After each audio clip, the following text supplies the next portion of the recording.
slow pokes, we need a speed master. Big money flowing, that's a signal in the air. Inside of confidence, for a win we gotta care. Index and Daiso, the tools of the trade. Heels, racing tips, the winning moves are made. Heels, racing tips. What's up mga ka-BK and welcome sa Kel Racing Tips. Mga bata magingay, yan. Magbibigay naman tayo ng giya para sa araw ng Sabado, June 14, 2025. No, DJ, ten. Ang galing. Anyways, sa sasawa ko. What's up mga ka-BK mo dyan? What's up mga ka-BK? What's up mga ka-BK? Iba pala yung mo, what's up mga ka-BK? Ayan. So tara, let's go. Dito sa race 1, meron tayong 3-year-old and above maiden race placers po. Ayan ha. So 8 runners po tayo. Wala tayong bago na pala ang hiniti ni Sir Aladdin. Wala kaming pakialam. Grabe itong ginawa nito si Sir Aladdin. Tatama na lang tayo ng 1.1 million eh. Pero para sa akin dito, entry number 1. Yan, simulan natin to. Entry number 1 kay Gypsy Rhythm. Ayan, may natala na 128 yan. Tapos lagyan na lang segunda si Sir Aladdin dahil bago hinete. Yan, subukan natin yan si Sir Aladdin. Tapos lagyan natin siya ng kasi mahirap to eh. Maiden eh. Ayokong mag-single. Pero para sa akin, patok ko si Gypsy Rhythm. Kaya pa rin ang masusunod mga amang tunay. Tapos entry number 4 na si Cerveza at yung kabayo ni Boss Anthony Arabano na si Calculus. Ayan. 1-7 portrait tayo dyan. Kayo pa rin na masusunod mga amon tunay ha. Uy, ano nangyari dun? Ayusin ko lang itong number 7. Masyadong malaki. Yan. Let's go to race number 2. Race number 2, meron tayong class 5 11-15 split. Meron tayong 9 runners. Walang couple entry. 1,400 ang distansya. Yan, pag Sabado-Linggo. Alam niyo na, walang 1-2. Puro lang yun. Wednesday tsaka Thursday lang yun. Ay, Wednesday tsaka Friday lang.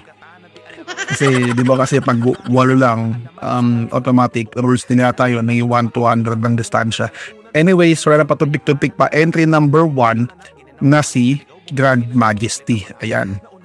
Muntik pa pa siya sa KTM sa isa. Diba? Siyempre, lagyan natin sa is na si White House, na si Alvin ko lang ang pwede mong panalo dyan. Pero para sa akin, Grand Majesty, tsaka yung White House, pwede na yan. Diba?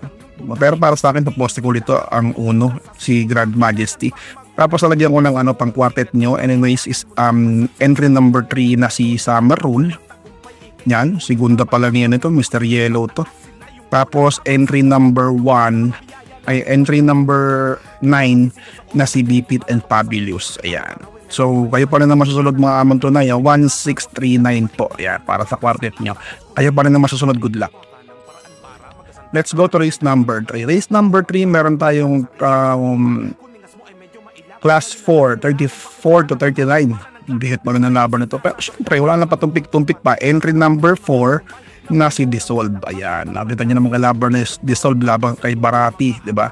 Magandang kabayo. Talagang napakalakas na kabayo. So, Dissolve na nagtala ng napakaganda. 120 Pro. Imagine mo. Posible mo matalo yan. So, solong tagana po yan. Alright. Let's go to race number 4. Race number 4, meron tayong class 5, 6 to 10 split, mga boss. Ayan ha, 1-4 ang distansya, 8 runners.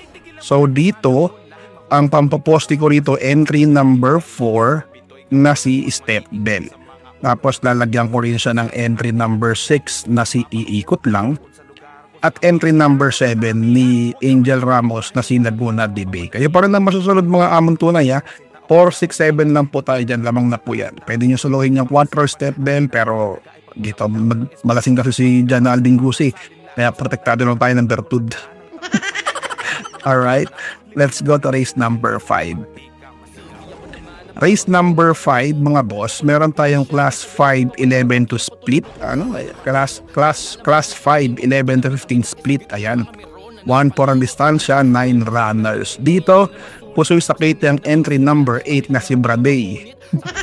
Pero para sa akin dito, ang paposti ko dito, entry number 6 na si Heart of Steel ni Patty Dilemma. Ayan, Sabi nila, huwag nakuhain niya kasi bababain na yan eh. Pero lamang sa akin niya, okay na naniniwala sa ganun.